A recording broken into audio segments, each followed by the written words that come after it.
ભારત સરકારના માહિતી અને પ્રસારણ મંત્રાલયના કેન્દ્રીય સંચાર બ્યુરો જૂનાગઢ દ્વારા ભાવનગર ખાતે વિભાજન વિભીષિકા સ્મૃતિ દિવસની ઉજવણી કરવામાં આવી હતી। સાથે જ 2 દિવસીય મલ્ટીમીડિયા પ્રદર્શનનો પ્રારંભ કરવામાં આવ્યો, જેમાં મોટી સંખ્યામાં વિદ્યાર્થીઓ અને નર્સિંગનો અભ્યાસ કરતી બહેનો જોડાઈ હતી।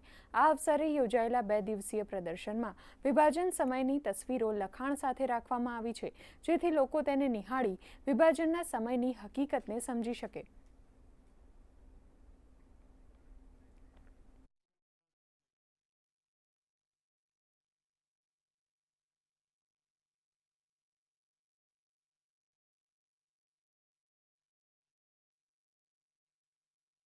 हर घर तिरंगा अभियान अत्यारे देशभर में चाली रह्यु छे, त्यारे देशनो प्रत्येक व्यक्ति सन्मानभेर तिरंगा ने फरकावे अने राष्ट्रभावनानी ज्योत प्रज्वलित करे ते प्रकारना कार्यक्रमों दिवस दरमियान सवारे 9 वाग्याथी लई सांजे 7 वाग्या सुधी आ प्रदर्शन स्थल पर आवनार 2 दिवस सुधी करवामां आवी रह्या छे। अने जेना माटे अनेक यूथ साथे भावनगरना नागरिको अने लोको पण आ प्रदर्शन ने निहाळी अने विभाजन विभीषिका विशेनी ए दारूण कथाथी वाकेफ थई रह्या छे।